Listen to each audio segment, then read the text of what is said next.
So let me go back to killing of Aguiyi-Ironsi. Did you, at that point, I know that the time had passed, know any details about things like people that killed him and why they killed him? Was it known to people who were around at that time? Major, what is his name? I'm trying to remember this man. I think it's a common name that's affiliated with his killing. Danjuma. Danjuma, yeah. Danjuma has never denied it. Nobody has denied it. He was a major, he wasn't the only one who led that coup. Someone like Murtala Mohammed was a key participant in that coup.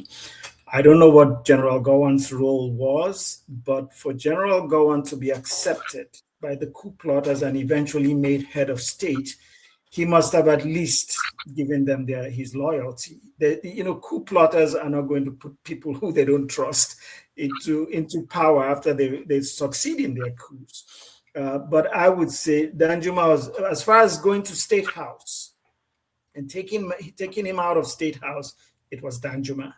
And the night that he was taken away, a few hours before, he had actually spoken to my father in Kaduna.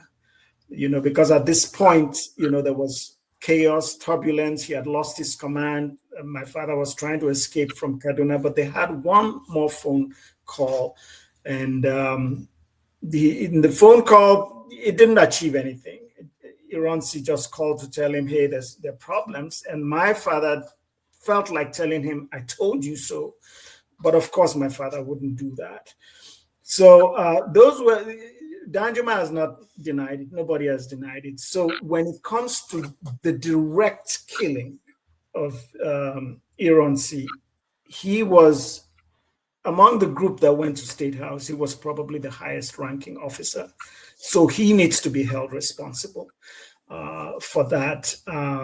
But of course, he wasn't the only one who took part in that coup. In the end, it was just a waste of life. Ironsi had about 7 children. Can you imagine what it meant to those children? And Ironsi had not done anything wrong. He had actually played a key role in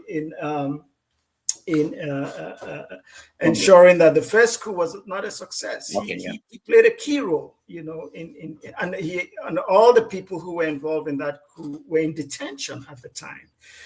Waiting trial, and some would argue that one of his mistakes was to put Northerners in key positions of power. I don't know whether that is true or not, but he wasn't a politician. He was a soldier, and for the most part, he was a gentleman as well. And he just did what he thought he needed to do, but unfortunately, it all worked against him, and he lost his life.